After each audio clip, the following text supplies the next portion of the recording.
Yesu ashimwe. Ni njyewe Apostle Minister ukuri nkunda.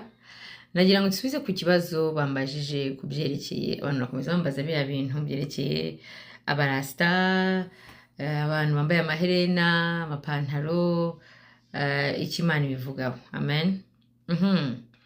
Kuri my opinion, I think according to the word of God too, nuko ijambo ry'Imana ritubwira, navuga ko d'abord aho byaturutse.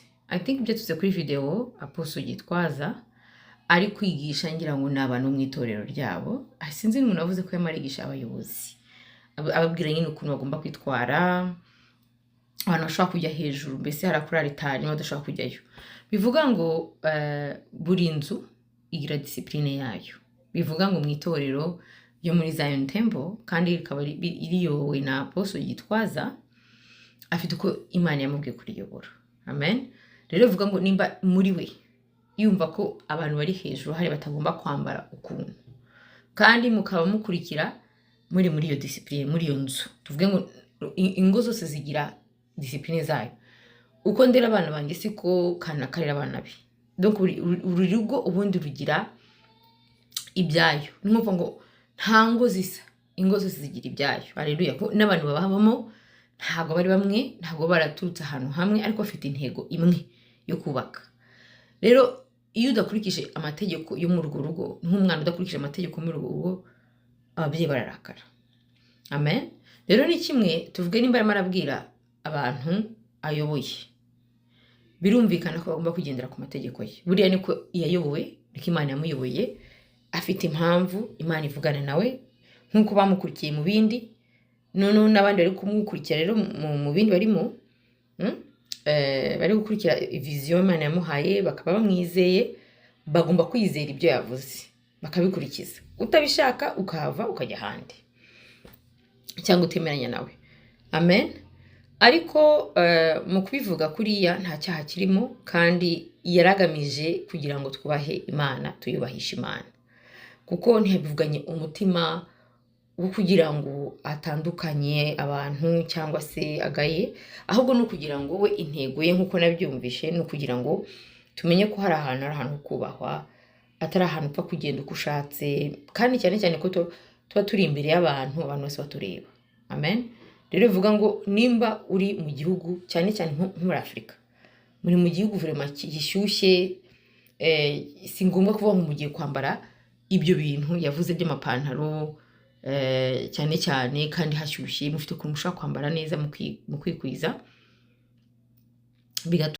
bigatuma Imana yubahwa nk'uko abishaka, kandi nta kibi kirimo, nta n'ikintu kibi yavuze gishobora gutuma ijambo ry'Imana, mbese Yesu asebwa. Ahubwo intego yiwe no kugira ngo abakobwa bari hariya batagusha abantu. Amen. Ikindi rero navuga kindi wenda kubyerekeye abantu bambaza nkatwe dutuye hano. Natwe dutuye hano muri Canada, njye nakirijwe muri Canada. Hari ibintu rero utanzanaho, hari ibintu utambwira, kuko ntabwo nakijijwe ngiye ngo mbe umunyarwanda, ntabwo nakijijwe ngo ngendere muri culture y'abanyarwanda, nakijijwe kugira ngo ngendere muri culture ya Yesu. Kandi Yesu avugana n'abantu bose, waba ufite amaherena, ufite amadrede, ufite tatuwaje, Yesu akoresha abantu bose. Yesu ajya mu bantu bose, akora icyo ashaka, akoresha uwo ushaka. Amen. Rero kuvuga ngo abantu bafite amadrede ngo ntabwo bakorera Imana, amaherena ntibakorera Imana, ibyo ntabwo byemeza. Kuko Imana n'igihe byakozwe n'intumwa, igihe yitwandira Pierre yararyamye agira iyerekwa, Imana igendereye Cornelius yari umunyedini, iramubwira ngo icyo namaze kugira pure, icyo nogeje, ntukagibwe ko cyanduye. Bivuga ngo Pierre afite ukuntu yabonaga ibintu, akabona ko abantu b'abanyamahanga, kandi ko byari bimeze, batemererwa n'Imana. Ariko Imana iramanukira muhisha, imwereka ko no, ibihe byarahindutse, ubu naho bihuriye by'amategeko. Amategeko y'Abayuda, y'Abayisiraheli ntaho ahuriye n'amategeko yacu. Twebwe turi mu isezerano rishya, iyo shuka yarakasemo kabiri, Imana turi mu buntu rwose bw'Imana. Bivuga ngo ntabwo dutegetswe gushyiraho amategeko atari ngombwa. kereka ikintu uvuga uti kitubahisha Imana kandi Mwuka Wera arakikubwira. Amen. Ibihe rero niho mpamvu Pierre nawe ajya kwa Cornelius avuga ati umva, nabonye ko Imana idatorana ku butoni. Ntabwo Imana ireba ibyo bintu, nubwo ishobora kubireba bitewe n'umutima w'umuntu. Amen. Wenda we arabyambaye agamije kwerekana cyangwa agamije ngo bamuramye cyangwa agamije gusha abantu, icyo gihe Imana yamuhana. Ariko n'undi ubyambara kuko muri culture yawe niko bambara, mbese aho yavutse nta difference. Nkanjye uba hano umuzungu yambaye mini mbona atambaye gusa. Uretse n'umuzungu n'abana, mbese ni ibintu bibaho cyane hano. Rero kubona umwana w'umukristo w'umuzungu cyane cyane hano yiyambara akajipo gato kandi akaba akunda Imana by'ukuri akanara imbuto kurusha abo ngabo bambara amajipo maremare n'ibitambaro mu mutwe, nawe bigize abera ugasanga arizo n'iryarya zicaye mu rusengero. Rero hari ibintu duha agaciro ariko Imana idaha agaciro. Hari ibintu abantu batigihe bareba ariko Imana ntabyo ireba, kuko Imana ireba imitima n'ukuri. Kandi umutima buriya wuzuye Mwuka Wera urimo kwicisha bugufi ushaka gukurikira Imana urakubwira, Mwuka Wera arakubwira. Hari igihe rero kubera n'ahantu tuba igakubwira ibitandukanye naho uba. Nkatwe hano hakonja, turi nka nk'uyu munsi twari mu 15. Ntabwo wambwira ngo mu 15 ngo ngiye kubwira mfite itorero ngo ngiye kubwira abagore ngo baze ngo bajye hari abambaye amajipo ngo kugira ngo bashimishe abantu. Ibyo ntabwo bishoboka. Ntabwo turi hano kugira ngo dushimishe ahantu, turi hano kugira ngo dushimishe Uwiteka. Rero iyo Padiri azaza yambaye, kandi ndemeza ko rwose azajya mu ijuru nimba kure yera imbuto zera izabera bihanye. Rero twera imbuto tuvuge Yesu, ubundi Yesu arakora ibintu. Hari abasore beza hano kuko amadrede hano ntabwo ari abarasta. Abakora amadrede bose ntabwo ari abarasta. Hari abikora kuko ari style nk'uko gusuka nsuka, hakaba n'abandi basuka afite izindi ntego. Rero Imana buri gihe ireba nyine intego mu mutima. Hano abahungu basore b'abantu cyane cyane bakunda ayo madrede kuko bafite imisatsi ibagora, ntibakunda gukata. Niyo style yo muri Canada, niyo style mu mahanga, nta kintu bihuriye. Nubarebye ntamenye ko ari abarasta, ahubwo iyo umuntu abarebye abona nyine ko ari style z'abana b'abantu.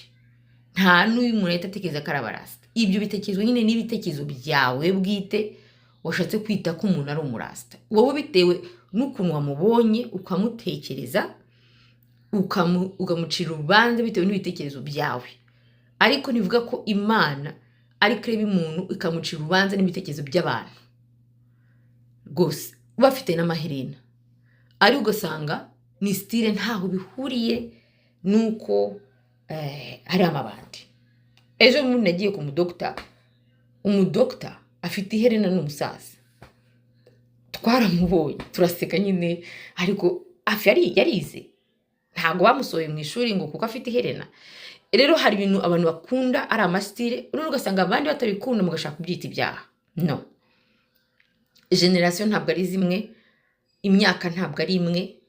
Umwana w'imyaka 19 ntaho mujyana n'umugabo w'imyaka 60 70. Hari ibyo utagiha agaciro. Wowe ushobora kuba warakuriye mu nka, undi yakuriye mu modoka. Ibitekerezo ntabwo biba bimwe, ariko ikiri ngombwa nuko bakijijwe bafite Yesu umutima kandi bera imbuto z'abakristo. Umuntu ashobora kuba afite ayo maherena rwose ariko kagira neza kurusha undi utanafite, ufite na penki. Rero iby'inyuma birashukana cyane. Tubanze turebe iby'indani. None ugasanga niki nabonye Abanyarwanda ikibazo tugira ngo Imana iri iwacu gusa. Tugira ngo Imana ni y'Abanyarwanda. Imana ntabwo yaje kumpindura ngo ngembe umunyarwandakazi. Wapi? Iyo minuza mushaka kudushyiraho mukazana Bibiliya mukayihinduramo Bibiliya y'Abanyarwanda, ibyo ntabwo ari byo. Ntabwo Yesu yadukijije yaje gupfira Abanyarwanda gusa, avuga ngo Imana iri mu Rwanda gusa, kandi ngo Imana yemeranya n'umuco w'Abanyarwanda. Ntaho biri. Imana yaje kuvanaho imico, yaje kuvanaho ibitekerezo bijyana n'amadini, yaje kuvanaho amategeko, yaje kuduha agakiza ngo dukizwe tunezerwe muri Yesu. Noneho nukore nabi dufite Mwuka Wera utubwira ibyo dukora. Ariko nibivuze ko tutagirwa inama, ariko no muri izo nama ntabwo duca imanza. Haleluya. Gusa ukosheje turamubwira. Hari ibyo bigaragara ukavuga uti bibe byanditse ibi ni no. Ntabwo wambwira ngo uratorera umusambanyi ngo tubyemere. ni nk'iyo example, ibyo byo birazwi. Ariko hari ibintu ureba ukareba nimba kweri ari icyaha cyangwa ariko imyumvire itandukanye, ariko ntaho bihuriye n'agakiza. Rero Yesu ntabwo yaje kuduha ngo dukizwe ngo tube abanyarwanda cyangwa abanyarwandakazi. No, abana banjye bakuriye hano n'aba Canada, nubwo bafite amaraso y'abanyarwanda ariko mentalite yabo ntabwo ari abanyarwanda, ntibabakuriyemo umuco. Rero ntabwo bazakizwa mu bagire abanyarwanda, bazakizwa mu bagire abakristo. Bivuga iki rero? Aho Yesu yabasanze, aho bakuriye, Yesu niko azabahindura bitewe nuko ashaka kubakoresha. Rero muri iki gihugu, mu gihe iyo misatsi n'ayo maherena ntacyo bivuze, ntabwo rwose ari ikigusha ku bantu. Abana ba hano ntabwo bajya imbere hariya ngo babiririmbe babikigusha, ahubwo twe biradushimisha tubabonye bari kuririmba. Dushima Imana, twebwe aho kugira ngo umuhungu wanjye agenda ayo maderede ajyane muri club, ntazayajyane mu nzu y'Imana, kuko nzi ko maderede nayo azasigara. Imana nimuhamagara ntabwo azajya mu ijuru amaderede. Nta nubwo Imana izareba amaderede, nta nubwo Imana izareba amaherena. Imana izareba umutima we n'ibikorwa bye nuko yakijijwe by'ukuri. Ingeso nicyo kintu tugomba gushyira imbere, tugahabana Imana, abantu bakihana ku giti cyabo, kumva ko abaye convicted. Ariko nshobora kugutegeka ngo nkuramo amaherena kandi ikibazo atari n'amaherena, ikibazo atari n'imisatsi, ahubwo ari ikindi kibazo kiri indani. Haleluya. Kandi imisatsi ni imisatsi. Nkuko nshaka kuzanye nk'ababwira nti nashyizemo teinture ya jaune. Teinture ya jaune se bivuze ko Yesu atapfiriye teinture. Umva ko Yesu ko ajya gupfa yavuze ngo teinture ya jaune ni icyaha? Naho bihuriye. Uretse ko hari ibintu ngo twemerewe ariko tugira akamaro. Hari ibintu ukura avuga uti okay, Imana nishaka ko ngaragara gutya kuko wenda bifite isura imeze gutya, ariko none biterwa n'umuntu n'akakiza agezemo n'imyaka n'ibyo Imana imushakaho, ariko siko gakiza, siyo nzira gakiza. Ahubwo ibyo ni nko kuvuga bya niva ngo kumenya ubwenge, hari ahantu ushobora kujya bikabikigusha wenda Imana idashaka kubikora, urabibona. Ariko ntaho bihuriye n'agakiza. Agakiza nagana amadrede, agakiza nagana amaherena, agakiza si amapantaro. No. Agakiza si n'ijipo ndende. Nuyambara ijipo ndende uri umusambanyi uzajya kwa Satani. Niwambara ipantaro ukijijwe neza uzajya mu ijuru. Niko biri. Rero nicyo navuga, sinemeza ko yaragamije gukomeretsa abantu. Kana yumva nanjye mvuganye n'abantu nyobora, ngomba kubabwira icyo nifuza n'icyo Imana yambwiye, mukabikurikiza kandi mwabona ari ikintu cyiza kitarimo icyaha, ari ikintu ntabwo gituma izina ry'Imana ryubahwa, murabikurikiza. Ariko ntabwo ari iyo nzira y'agakiza. Naho iby'abarasta byo yavuze nibyo, biriya by'idini by'abarasta byo nibyo, ariko si abashyiraho bose amadrede ari uko ari abarasta. Icya gatatu, imico iratandukanye. Bivuga rero ntabwo Yesu yaje kudukiza ngo tube abanyarwanda. No, ntabwo yanyijije amagakiza ambwira ngo umunyarwandakazi wuzuye. Yaravuze byose tubireke, imico, amategeko, byose tubireke, ubundi tube abakristo, abantu bashya muri Yesu Kristo. Kandi ntabwo yaje kudushyira amategeko, yaduhamagaye kubw'ubuntu bwayo. Ibyo biri muri Bibiliya na Pierre yabanje kubipfa na Paul. Amen. Rero nucyo navuga. N'ikindi yavuze yerekanye ya verse yo muri Bibiliya ngo bakirambaraga amaherena ngo bari abacakara. Byari ibyo, ariko ibyo ni ibya kera nyine. Kuko nimba uzanye verse y'isezerano rya kera, noneho ukurikiza amategeko ya kera. Ngewe umuntu ujya unzaho akanzanaho akama verse, agatoranya verse imwe kugira ngo anyumvishe ikintu, kandi agatoranya verse y'isezerano rya kera, no. Icyo gihe ntabwo tucyumvikanye, kuko mpita nkubwira rero noneho nimba ushaka gukurikiza itegeko rya kera, kurikiza yose. Kandi yakurikiza ukicamo rimwe, urahita ucirwaho urubanza. Niko ijambo ry'Imana ritubwira. Ntabwo tugendera mu mategeko ya kera, tugira amategeko mashya. Ariko wowe nimba ushaka kugenda amategeko makera, yagendemo. Ariko ngewe ntabwo ndi imbata y'amategeko ya kera. Yesu yaje kutubohora, aratubatura, aduha agakiza ko mu mutima, atubwira ngo twere imbuto. Kwera imbuto ntaho bihuriye n'iherera, ntaho bihuriye n'imisatsi. Ushobora kubifite rwose ukaba umukristo wuzuye, ukora neza, ugira neza. Nkuko Kornelius yikoreraga Imana, ngo agira neza, agira ubuntu. Ntawe utubwira ukuntu yambaraga, ntawe utubwira ibyo uko yasaga, batubwira imirimo ye gusa yonyine. Imirimo yawe ni izaguherekeza gusa n'ibikorwa byawe. Rero ibyo uzakora mu mutima ugamije gukomeretsa abantu, ibyo uzakora mu mutima, ibyo uzakora ugamije kugusha abantu, ibyo uzakora ugamije gusambanya abantu, ibyo ugamije ibyo Imana izabiguhanira. Ariko utabikoze atari byo ari mbese ari ibyo wumva muri wowe wikundira, ntabwo Imana yabiguhanira, kereka ari ibintu bituma bisebya Yesu cyangwa bitameranye n'ijambo ryayo. Ariko si ibyo kumbwira ngo nuko bisebya abanyarwanda unshaka kugusebya ariko ntasebeje Yesu, kuko nanze gukurikiza amategeko y'abanyarwanda. Kandi njye ntabwo nakijijwe ngo umunyarwandakazi, nakijijwe ngo umukristo. Rero ngomba gukurikiza ibyanditse muri Bibiliya kuruta gukurikiza ibyo imico y'iwacu. No. Amen. Nicyo ngamije niyo nigisha abana banjye, mbigisha ijambo ry'Imana. Ntabwo ngama kubigisha ngo bagire umutwaro wo kwikorera amadini y'abanyarwanda cyangwa se amategeko y'abanyarwanda. No.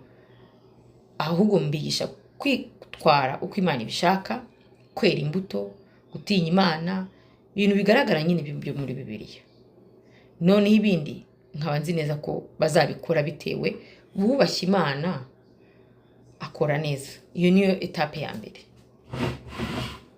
Imana bahumugisha, nizere ko nabasubije. Abambaje komeje kumbaza cyane, ufite ikindi kibazo yongera mbaze. Rero ufite amadrede, ufite story yuzuye amadrede y'amaherena, umbajije njyewe umuhungu wanjye nk'umukuru abifite, umbajije se na prefer akatayagira, na prefer akatayagira. Kubera iki? The ball ngiye ukora ko ngakijijwe, naho bihuriye n'agakiza. Ahubwo kuko ari umuntu wari akenshi barabatargetinga hano iyo bafite iyo misatsi y'iki, ariko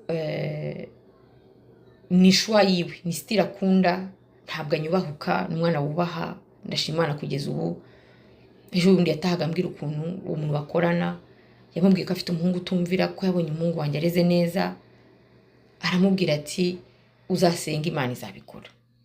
Urumva? Kandi afite amadrede, afite n'iryo herena. Rero ntabwo ni focusinga kuri ibyo bintu rwose, ahubwo icyo ni focusinga nuko akunda Imana, akayikunda, ubundi Imana izagigana n'umutima we.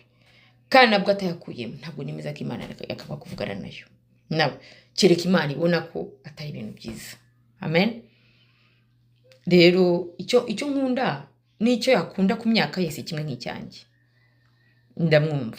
Uretse ko ntabwo ngiye mbyanga en vérité. Amen. Shavuga ati nawe reba ukuntu umeze, nta kibazo, ndamera uko ndi, ariko nkunda Yesu kandi yarancunguye, kandi ancungura nzi, azi ibyo nkunda n'ibyo nanga, n'ibyo naretse nta waje kunshyiraho igitutu. Uwiteka arabimbwiye kandi abyumva, ndabireka.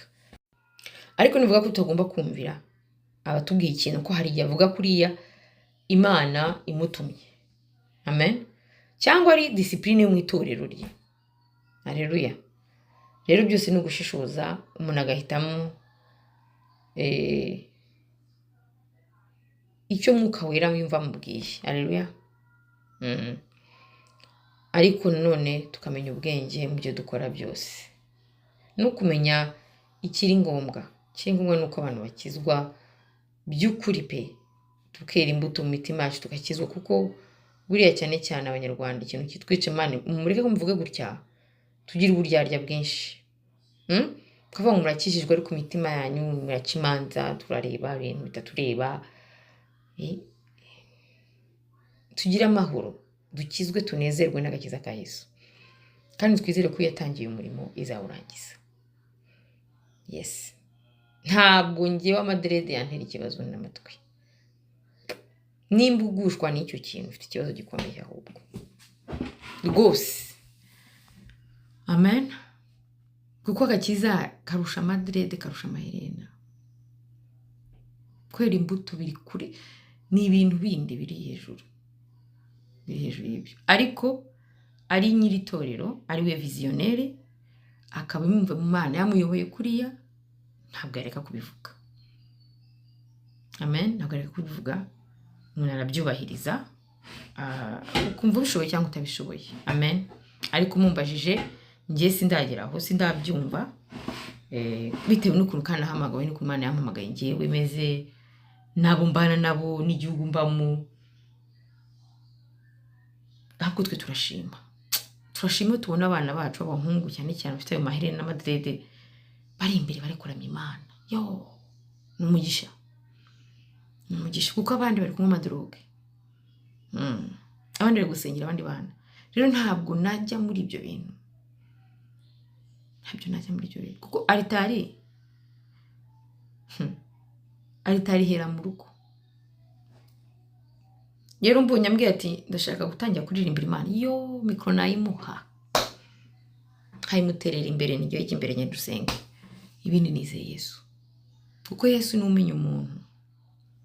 Ariko simvuga none ngo tuzana akajagari ngo kereka ari ibintu nyine uvuga uti harimo abasambanyi, arasambana. Abasambanyi se ko ashobora kuba yasambanye yambaye ijipo ndende akajya kuri iriya ritari ntubimenye.